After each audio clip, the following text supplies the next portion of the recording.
I know that I'm not a prostitute because I know I'm not an intellectual.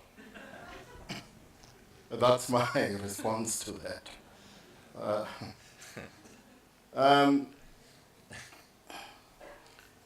Let's pretend for one moment that Marie Antoinette did say, let them eat cake.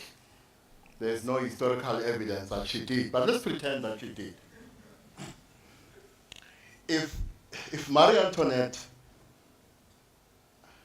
was a South African queen amongst us in 2017, she would have said, let them watch television. What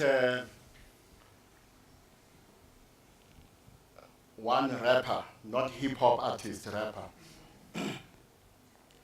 referred to as the drug of the nation.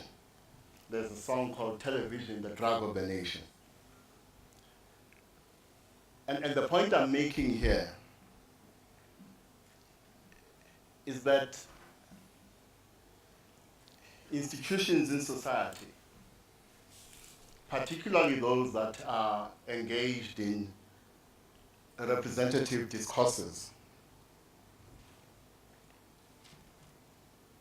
have as their function the imperative of reproduction. They must reproduce dominant ideas, and I'm not saying correct ideas, dominant ideas. And by the way, that's one of the problems we have with our political debate.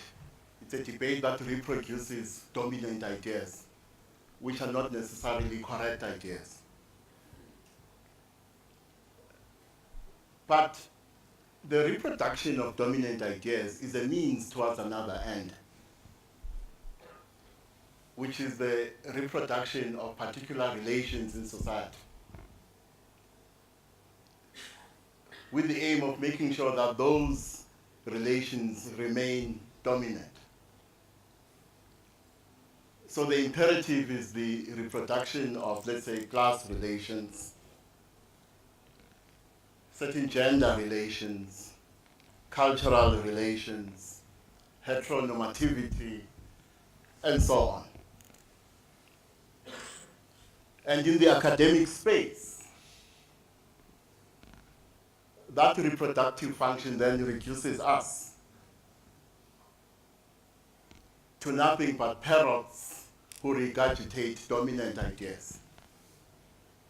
And this too you find in South Africa's political debate, because South Africa's political debate similarly plays a reproductive role.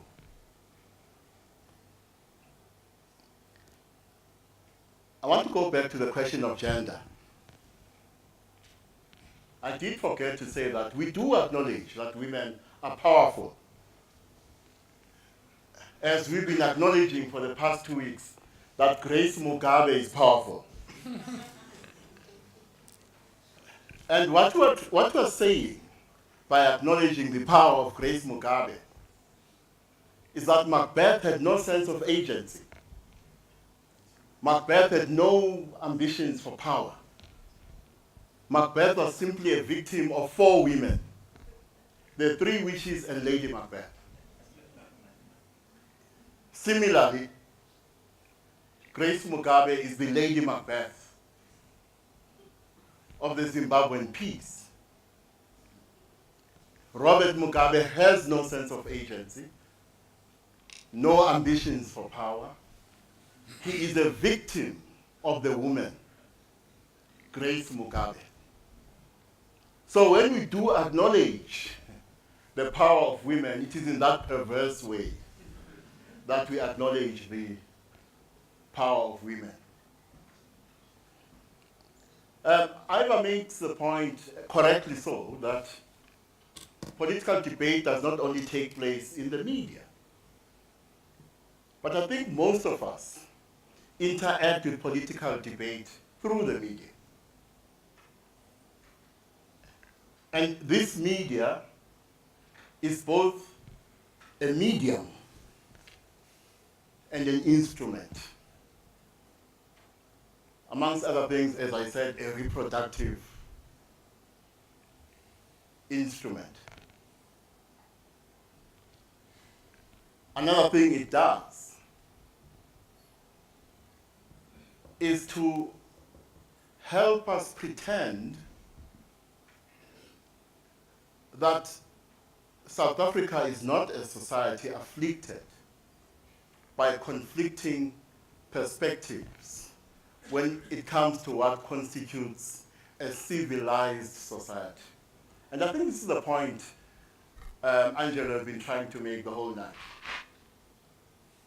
That you are a society that is afflicted by conflicting perspectives about what constitutes a civilized society. For instance, for me, a society that commodifies education is not a civilized society. And therefore, South Africa is not a civilized society, in my view. But more importantly, we pretend that that which we reproduce and becomes the dominant idea is not a function of dominant ways of seeing, of being, and worldviews.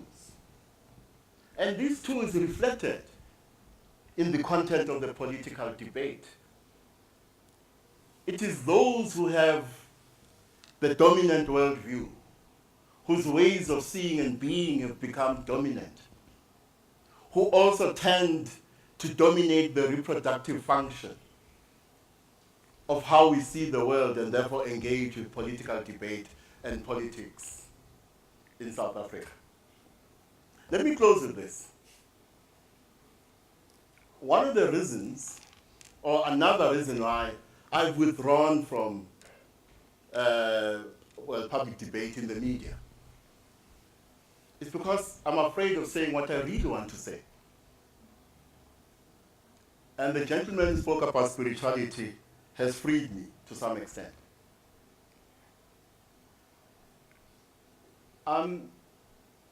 Because of my calling, I'm a practicing Sangoma.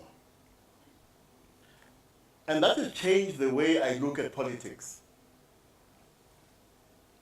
I look at politics also from a spiritual perspective.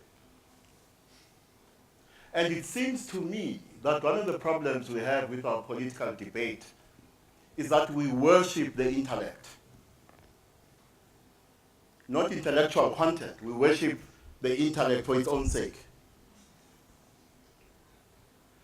And it's because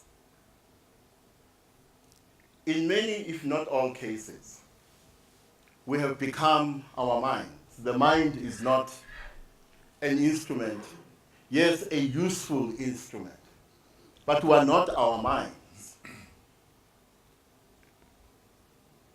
And because we don't understand that we are not our minds, we also do not appreciate that knowledge is limited. Let me illustrate this. Let's say this was your first day on this planet. The first day you opened your eyes. You don't recognize anything on this planet.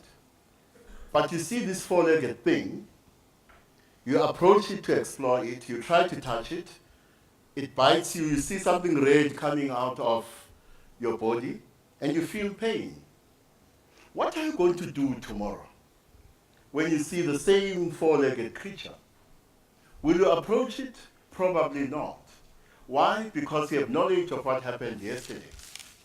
The point I'm making is that knowledge is always in the past, never in the present, never in the future. And therefore it is limited. The philosopher who said, I think, therefore I am, did not complete the story. The story is, I think, therefore I am limited. That is the story. And therefore, when you worship the intellect, you worship something that is limited. And all I'm saying is that we should approach these debates, political and otherwise, with that sense of humility that I think, therefore, I'm limited. Thank you.